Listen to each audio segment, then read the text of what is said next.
And all I keep thinking as you're talking about this is like, dude, how do I get Apogee Church? Like, how do I get Apogee Church? It's right. Apogee Church. No. And I'm going to tell you, as a chaplain, I'm like, listen, for real though, we're going to have a conversation about how I like roll this out in a battalion. So, like, that's a whole other thing. When Jesus defined what the church is, it has barely a semblance of what the church is today. Right? And so what the church is individuals anywhere at any time doing the will of Jesus and fighting for what he asked us to do, which is go out in the world and spread the gospel. Like that's what he asked us to do.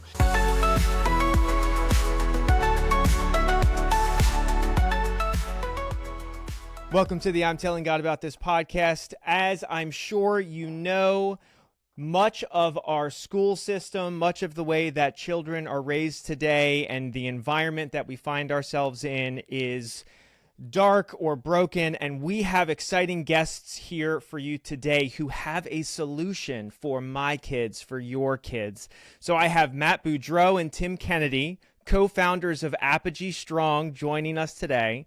Gentlemen, we are excited you are here. I'm pumped to be here. Yeah, man. It's already been fun, and we haven't even done anything yet. Yeah, before we started recording, all right, let's just keep this going. So yeah, guys, we are really just excited to hang out with you and hear what it is that you guys have in Apogee Strong and how, like we were talking earlier, we all have children at the age where we're literally asking these questions. Like I'm literally talking to Matt saying, hey, I have a 5-year-old. How do I start a campus? What is this campus you speak of? Yes. So, Matt, would you give us a 30,000-foot view first, and then Tim will kick it to you? Yeah, you bet, man. I appreciate that. And like you said, it's a solution, right? We're not pretending we're the only solution out there, but we want people to know that there's choices. And I think that's one of the things that's plagued a lot of people is they just go by what has been laid out. And they believe that they just call it fate or whatever it is. But man, there are so many choices. There's so many ways to do this. So we are a way to build a strong family, right? It's not just campuses. It's not just kids. It's really about, building strong families. And we do that through education, and we want to do that through an education that's worthy of free people.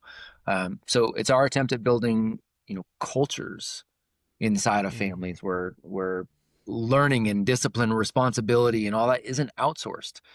So the vision is actually pretty dang simple, man. We think, when families are strong, the nation has a chance to be free. So we create environments, schools, mentorship programs, men's and women's circles where that strength is practiced on a daily basis.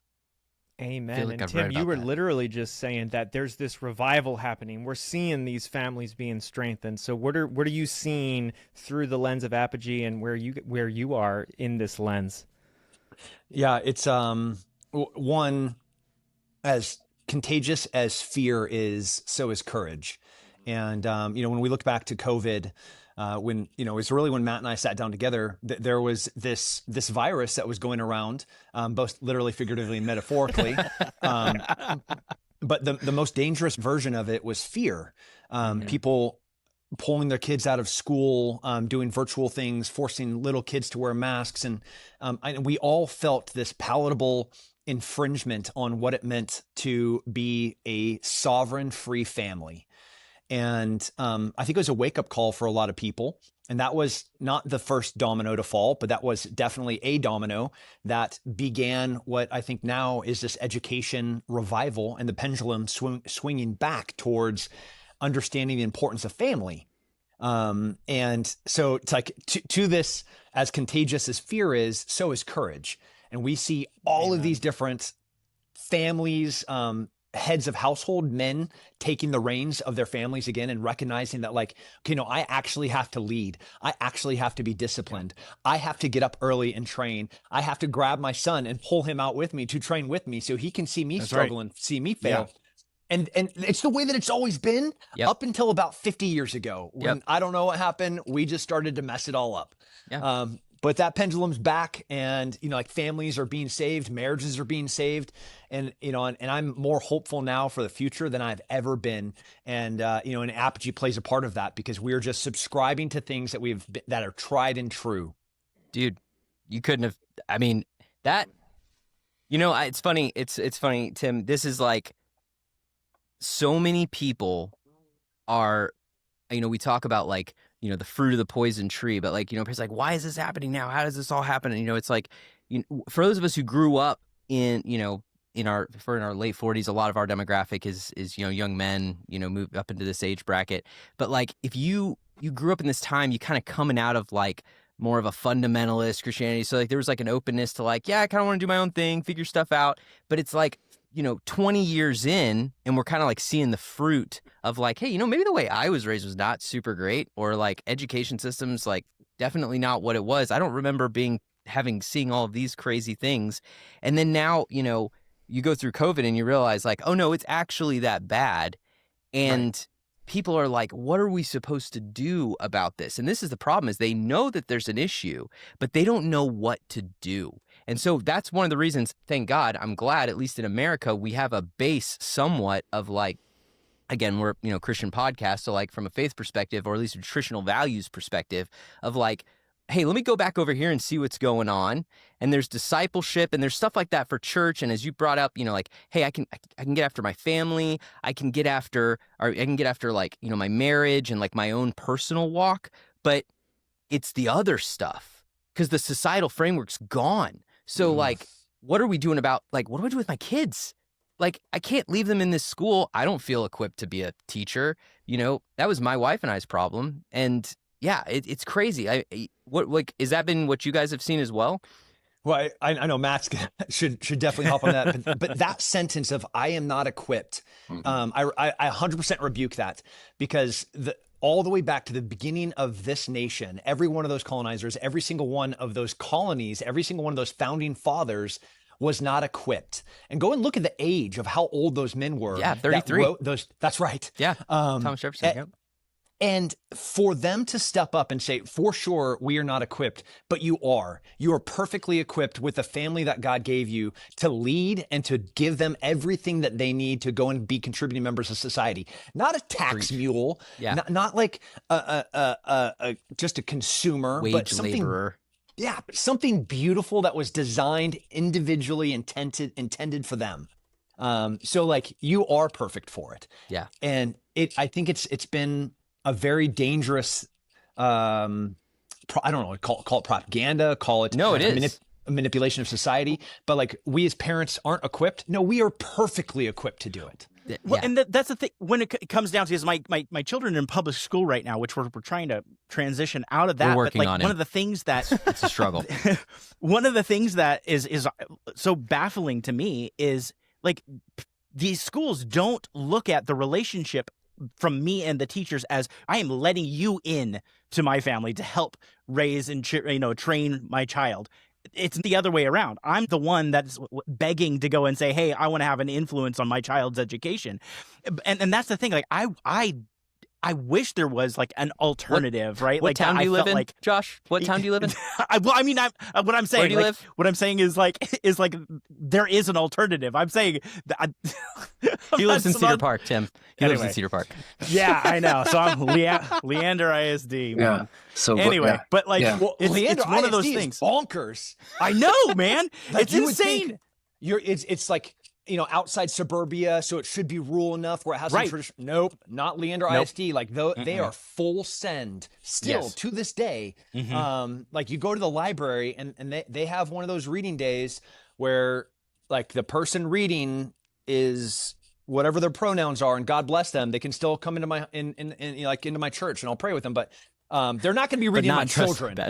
Right? Exactly. You know. Speaking of that craziness, Matt, how can Anderson, like, let's get Anderson on to Apogee right now. What do I do? He's How do I literally go? looking. What does he need to know? Well, I need to know what his problem is. Agreed. We got a bunch of backlog episodes. The whole that's a whole episode in itself. Yeah, that's the again, like, we bought into these false narratives. One, I'm not ready, I'm not equipped, right? And all that is a decision. It's not a skill set. When you're a parent, God made you ready. Boom, you're done. You're ready, right? It's a decision. You figure it out along the way. And what you said, anybody that you partner with, and I'm not just talking school, I'm talking anybody you partner with. Anybody you partner with, when it comes to raising your family, when it comes to raising your kids, you are giving them the nod. As the leader of your home, you're giving them the nod to pour into your family. We've got to think that way. That's not sheltering. That's parenting. Shepherding. Right? It's shepherding. That's right. And it is not me saying, okay, well, kids, hide from everything, hide from everybody, hide from everybody's a boogeyman. But no, that's not it at all. No. I'm very intentional. What do we say? We say we're the product of the 5 people we spend the most time with, right? We like that, saying that Covey statement. We embrace that as an adult. And we make that intentional and going, look, it matters who's in our circle. It matters who we run with. We care because that influences who we are and influences how we step up. Right. But for our kids, oh God, just anybody and everybody all the time. That's socialization, right? They've got to learn there's horrible people out there. I might as well throw them to as many horrible people as that's ridiculous. You and I don't go spend time in prison so that we know there's bad people around. Oh. Right? That's a ridiculous statement. But for our kids, it's socialization. That's crazy. So it's Child that intentionality. Sacrifice. Right? It's that intentionality. So for my kids, I know when we go to the martial arts, we go to American Top Team out here in Asheville. And I go there partially because my boy wants to get after it. And I want that, the discipline and all the physicality that comes with that, you bet. But I love the people there, the coaches there. I am giving them the nod to intentionally pour into my young man because they've got something that I want for him, right? I'm intentional about that. The places that my oldest daughter works or rides her horses, my other daughter's gymnastics, those coaches, I want them. So that's what we got to get parents back to realizing is you are in control of all of those things.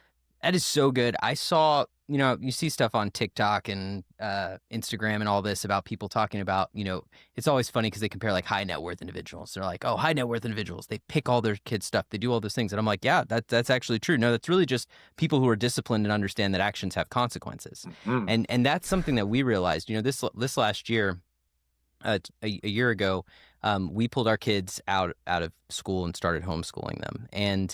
And that was part of that decision. And to be honest, my kids are still young and it is true, but that in certain towns, if you've got a good community and your teachers and it's a smaller community, that can work to some extent, or, the private school thing. But to be honest, it's just too many variables. And something I've come to realize is that life is coming at you at 1,000 miles an hour, and there are so many things that you cannot control.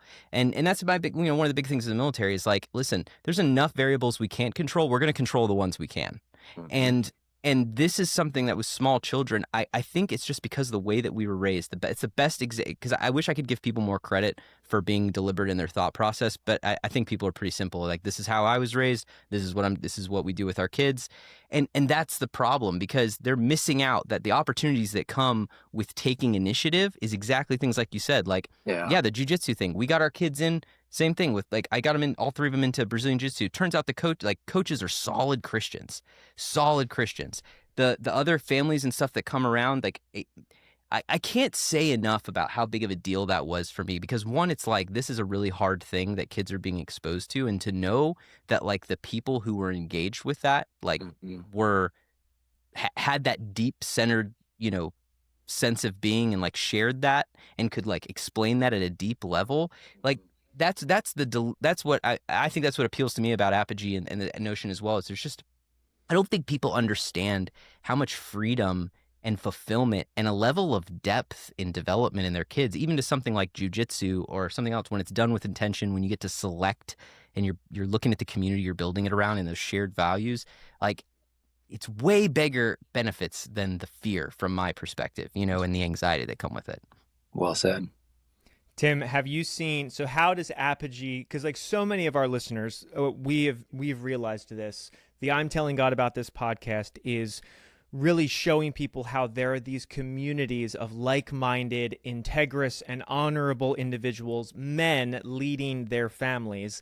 But Apogee is doing that. So how does Apogee reach out to a man like me with a 5-year-old and say, hey, I have community for you. Hey, I have culture for you. Yeah, what a brilliant question. At the heart of it, it's really ownership and responsibility.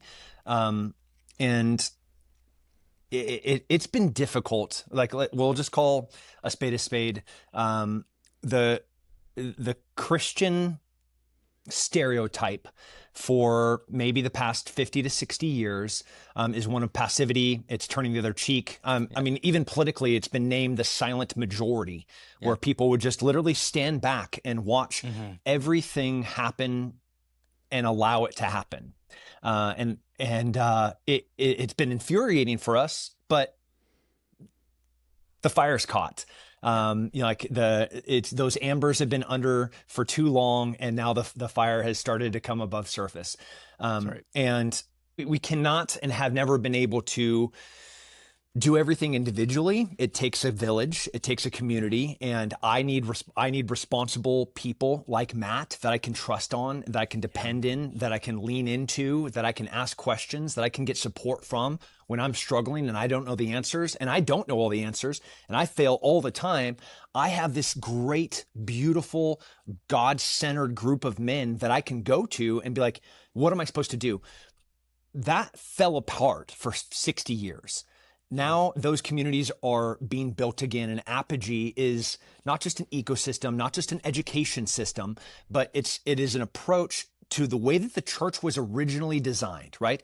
To be in the world, not a part of it. To be in the world, though, like, we are supposed to be part of it, and we are supposed to be embedded in it. If you look at every single one, to include David and Jonathan and Joshua, these are absolute fearless warriors. Yeah. Jonathan sitting there as his best friend, as the king. And there's an army camped out inside, and he's like, dude, what I'm going to do? I'm going to sneak out in the middle of the night. I'm going to go kill everyone.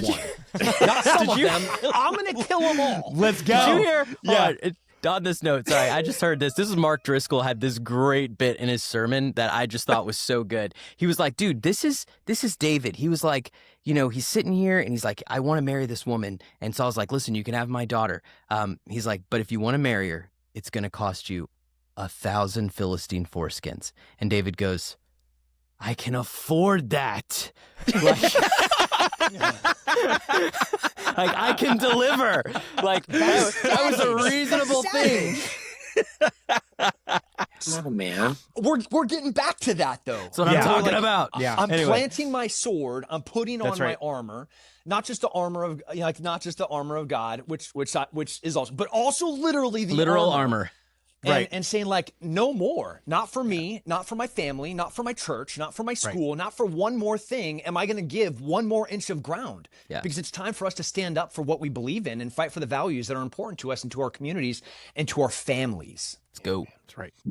I love that you guys brought this up too. So King David. So one of my hobbies and all of my infinite amounts of free time.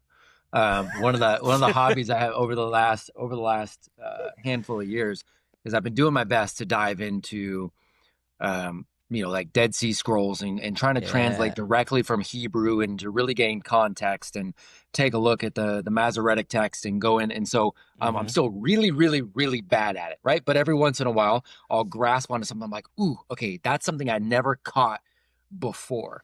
Yes. David, whose name was Dode, we call him King David.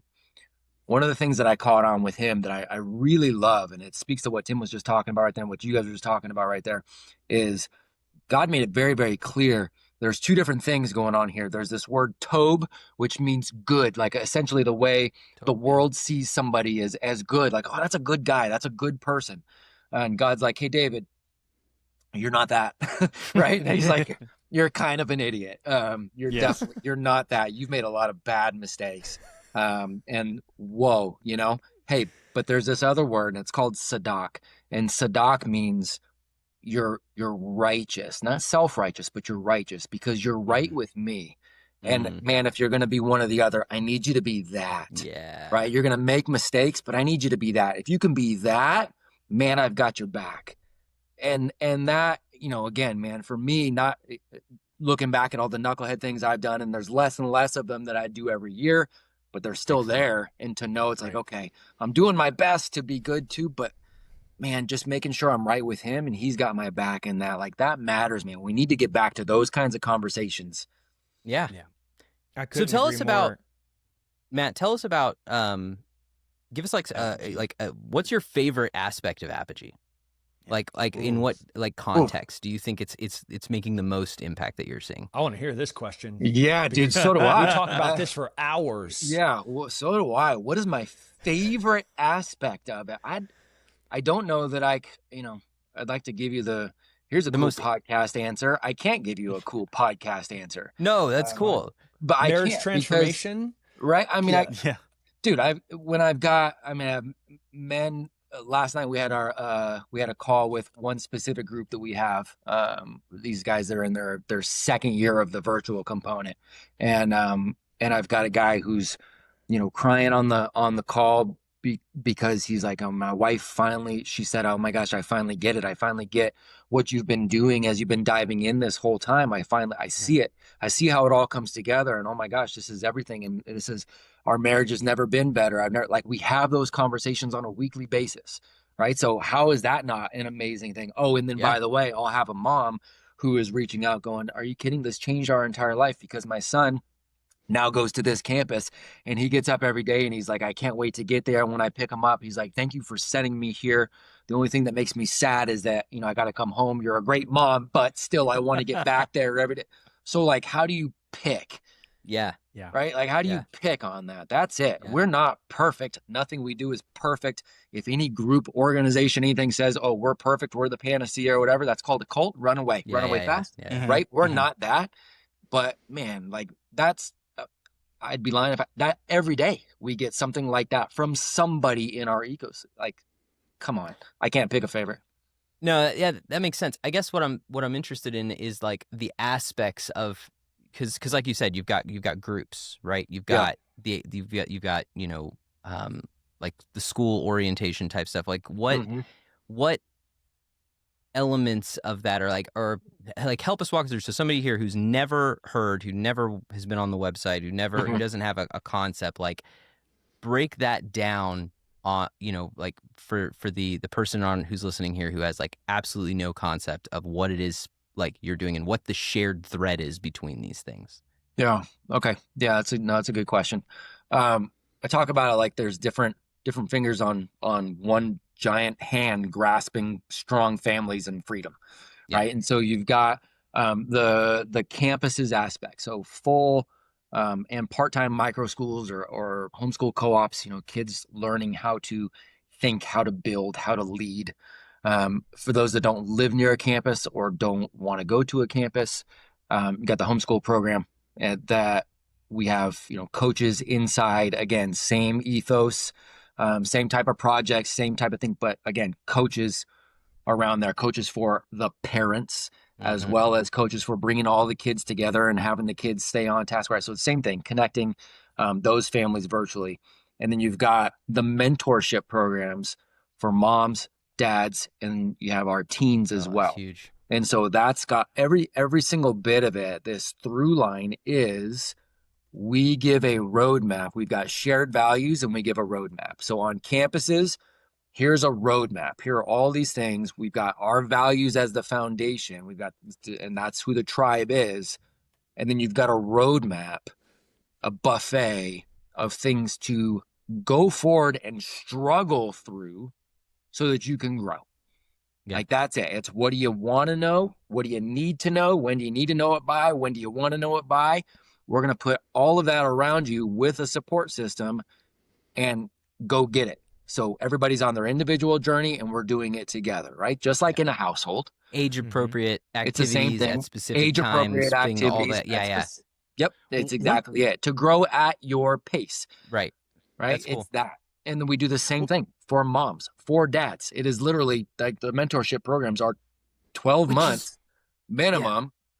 Same thing. Here are these challenges, projects. We're bringing in all these mentors that are best on the planet that have done it first. You've got all these coaches that are in there with you. You've got these projects, challenges, and we're like, let's go get it. Let's actually do something. Yeah.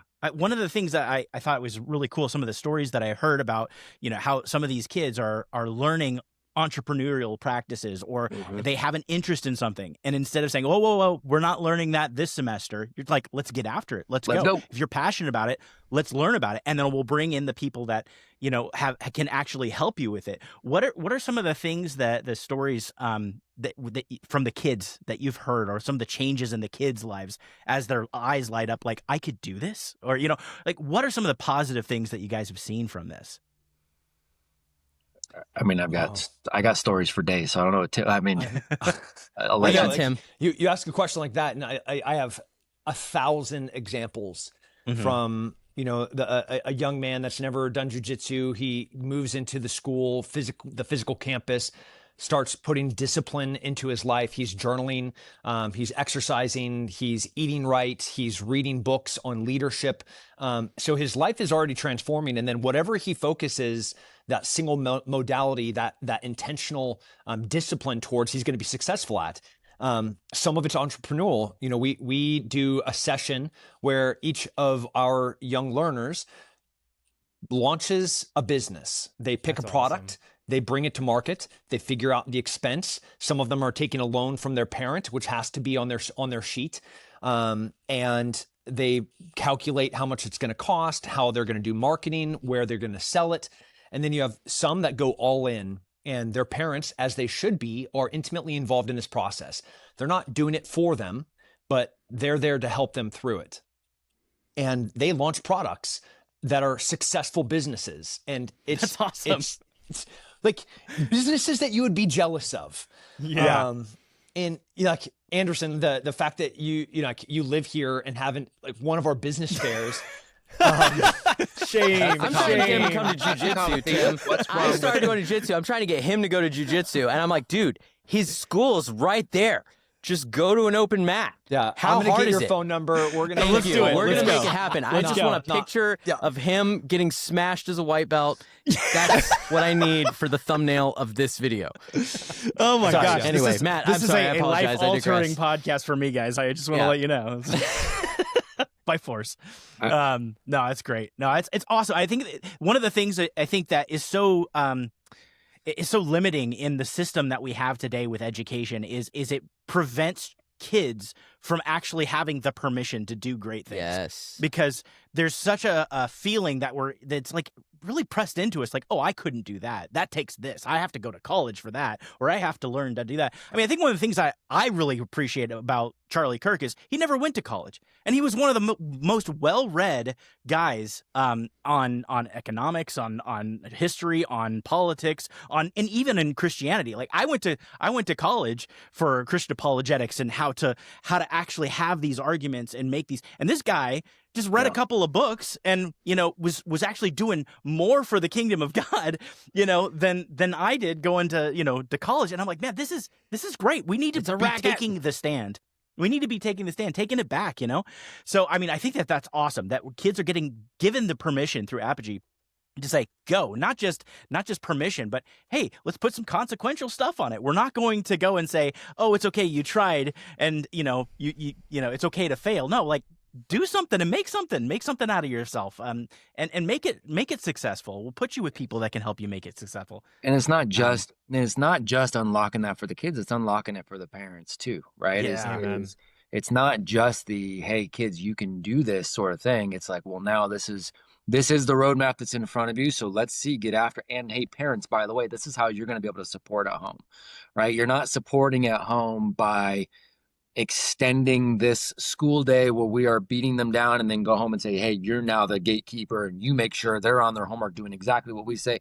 And then we're going to call it a parent-teacher partnership. And it's like, no, man, this is... Dude, that... Right? Consumerism. Like unlocking it for the whole family.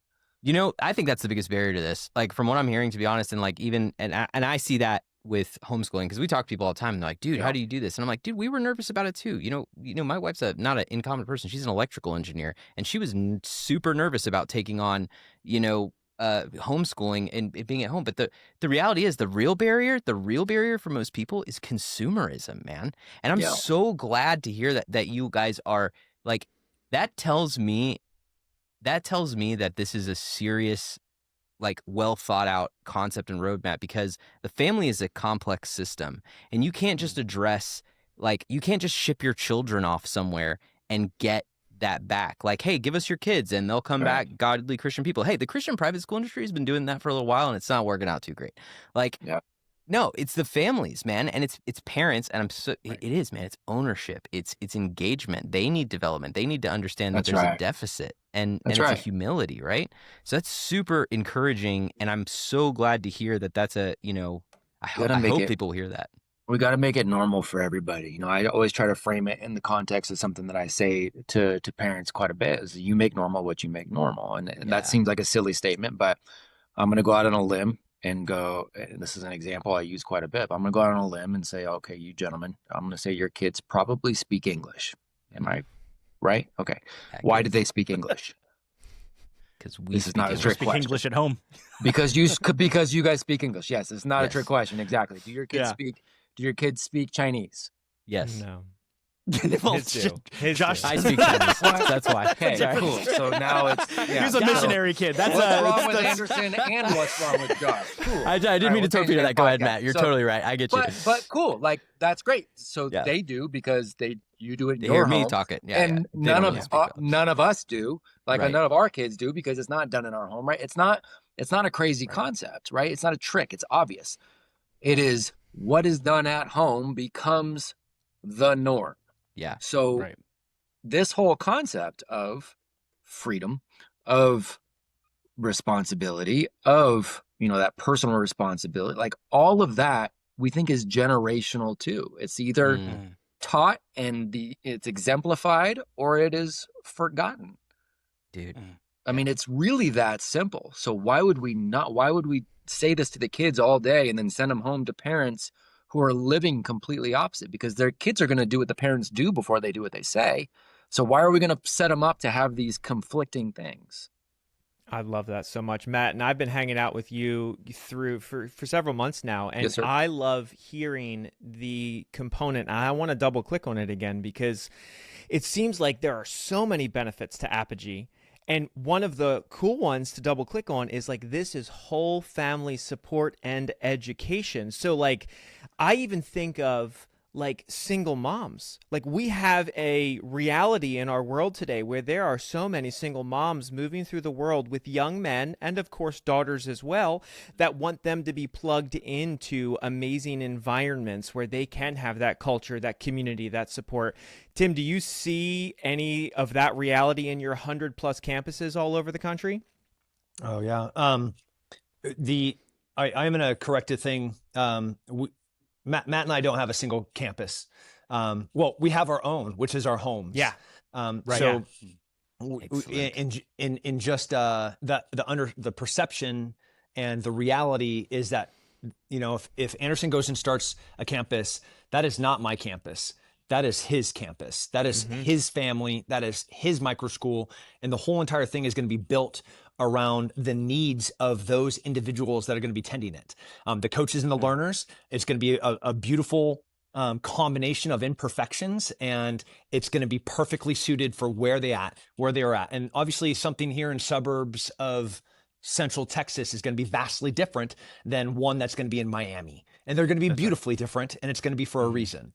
But to that question, yesterday I was at my son's hockey practice, and one of the families that does our Apogee Anywhere program, which is the homeschool version, he is a firefighter, and his son is learned to play hockey, and he does jiu-jitsu, so very, very intertwined. And we just last week had a field trip at Archery Country here in Austin, Texas, one of the best bow shops on the planet. Nice.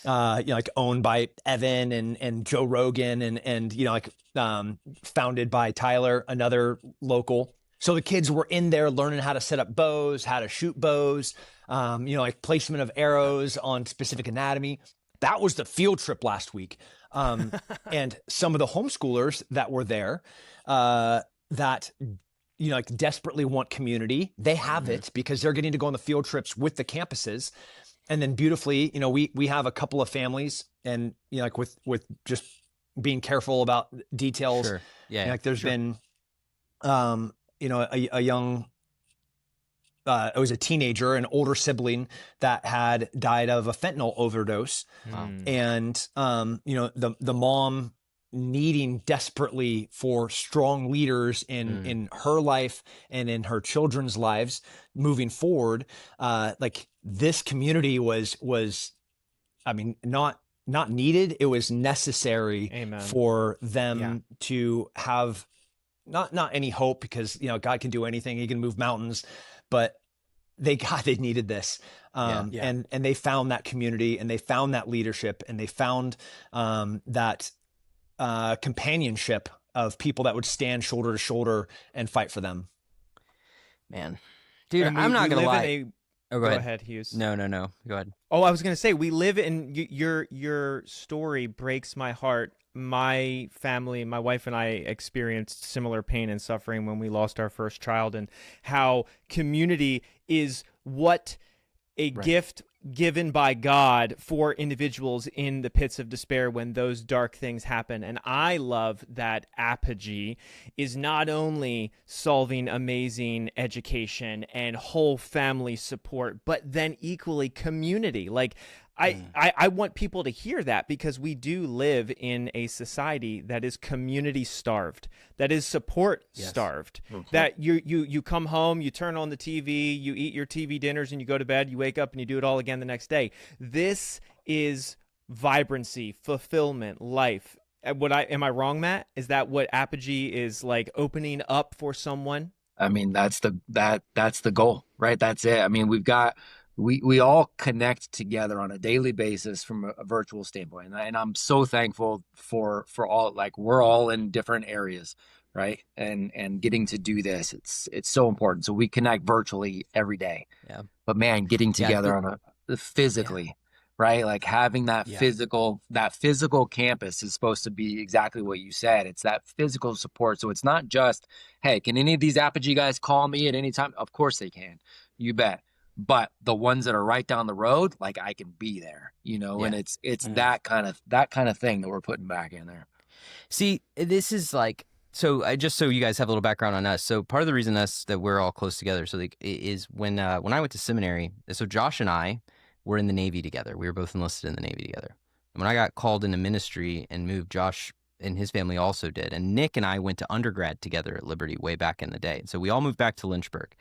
And, here we are trying to find our way into ministry, find our way into real community. And Nick and I were sitting at a bar one night or something and talking, and I was just so frustrated because I'm like, we go to these church services, right, where we sit and like we worship in a dark room and we face in one direction and we hear a great sermon, which is wonderful. We experience great worship, and then we leave, and then we go connect with small groups, which people we don't interact with on a daily basis, but they're like the church people that we get together with, right? And I'm like, dude, I got some of my oldest friends sitting in this town, and like, and I'm supposed to be sitting here preparing for ministry, like Josh and us, like we're supposed to be like I can't lead a Bible study. We can't do a house church thing. Like, it was that whole that was a light bulb moment of intentional community and ownership where we were like, you know what? Screw this. Like, this is church. And if you want to go out on Sunday and experience a great corporate worship experience or whatever, like, by all means, right? But let's call it what it is. It's consumerism.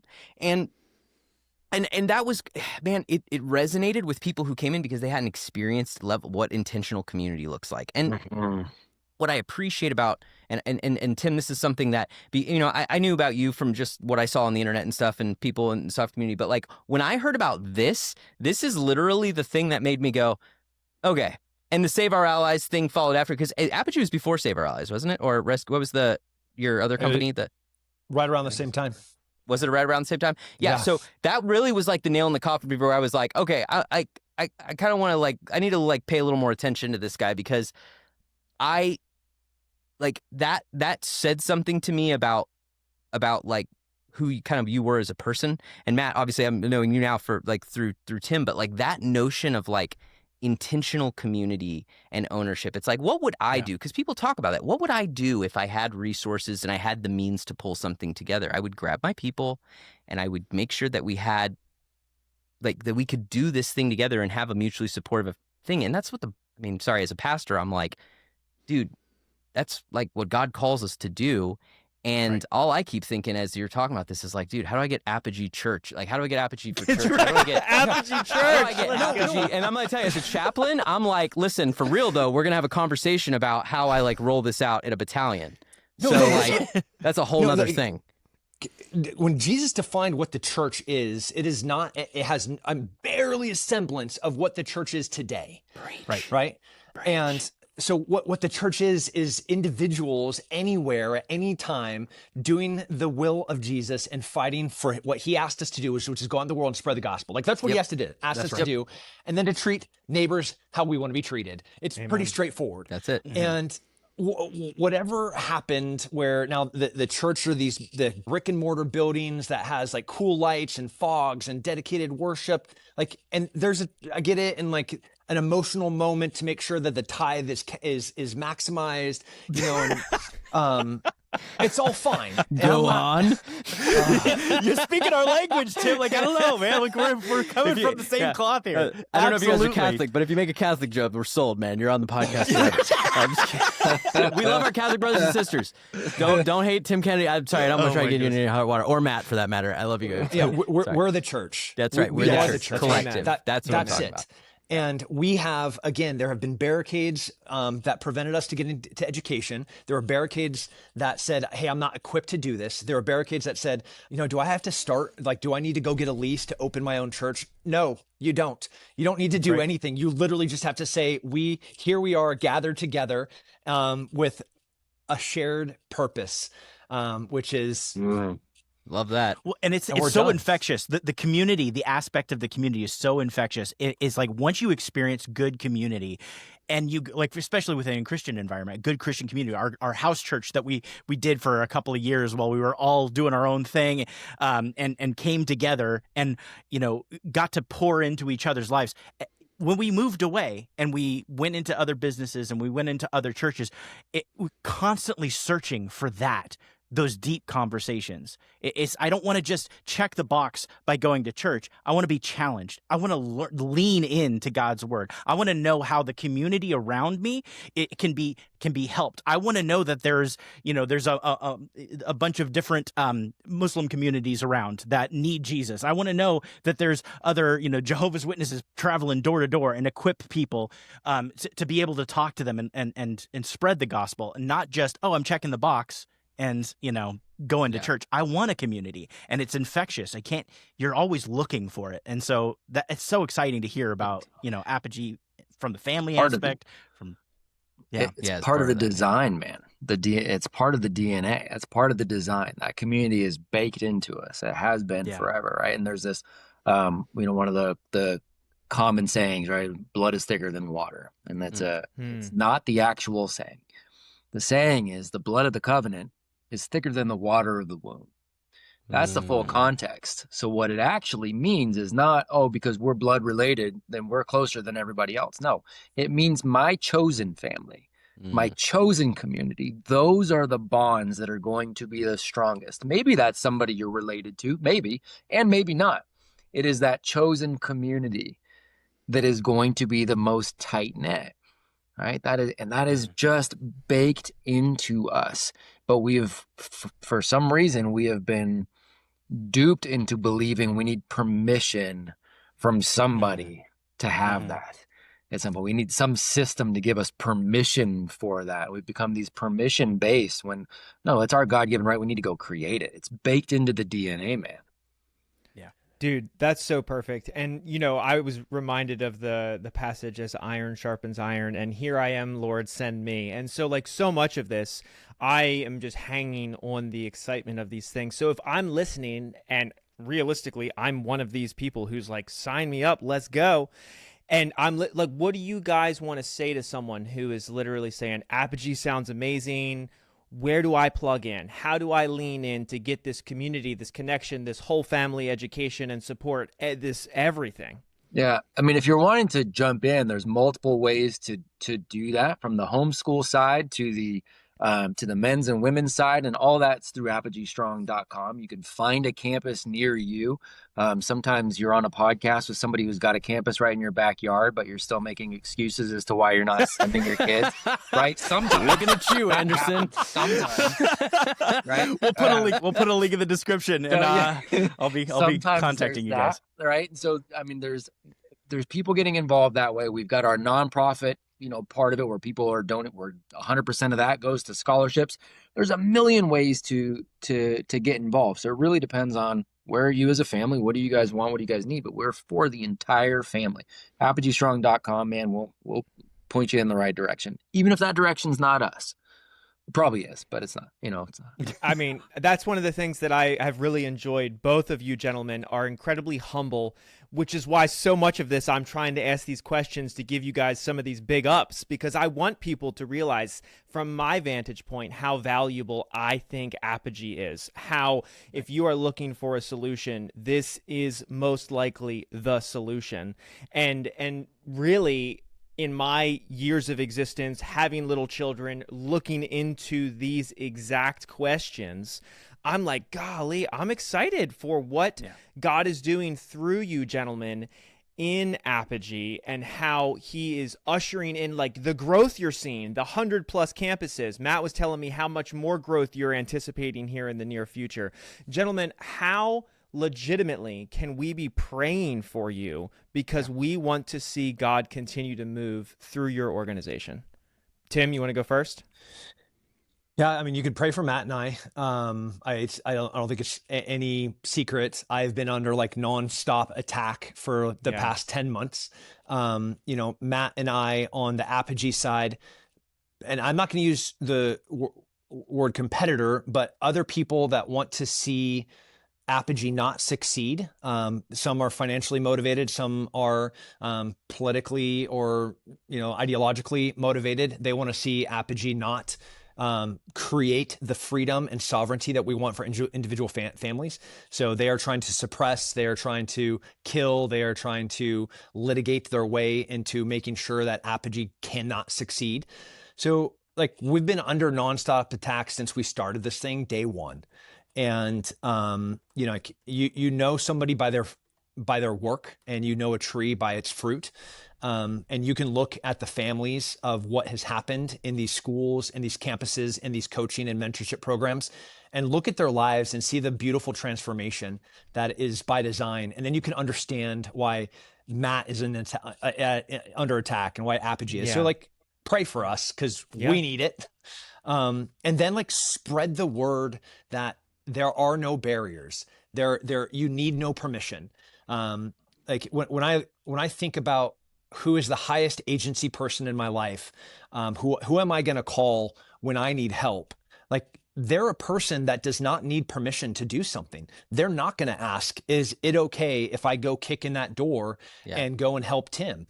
They're not going to ask, they're just going to do.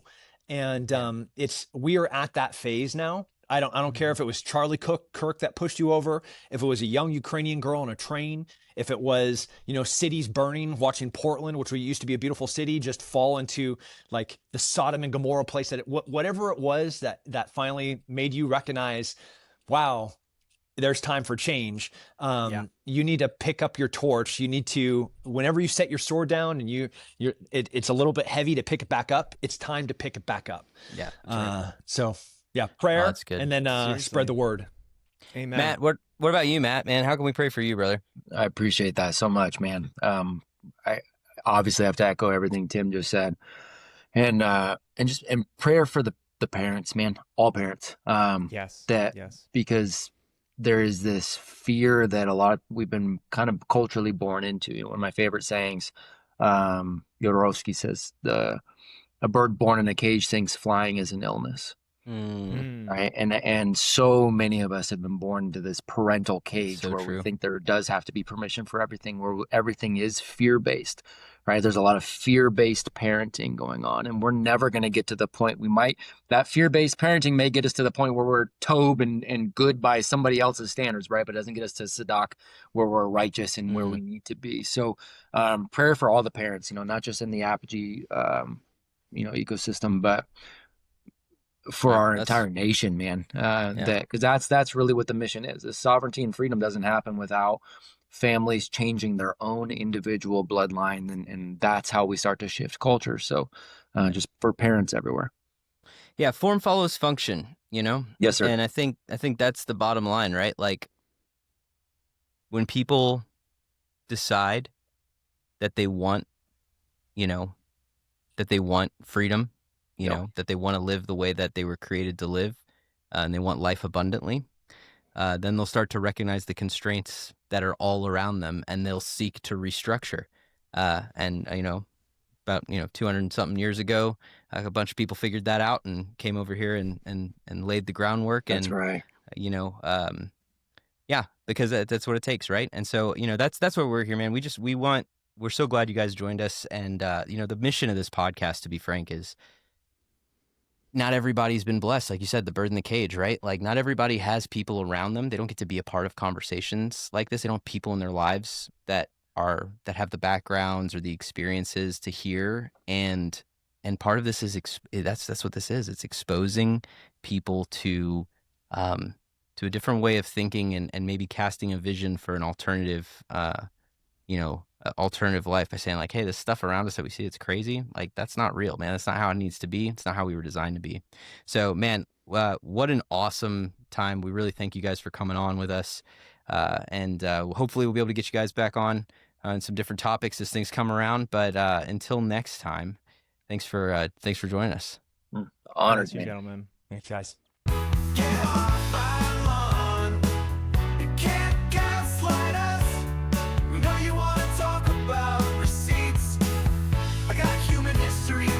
Civilization, what do you have? 20 years of dumpster fires, purple hair, people who don't know which bathroom to go into. Get off my lawn.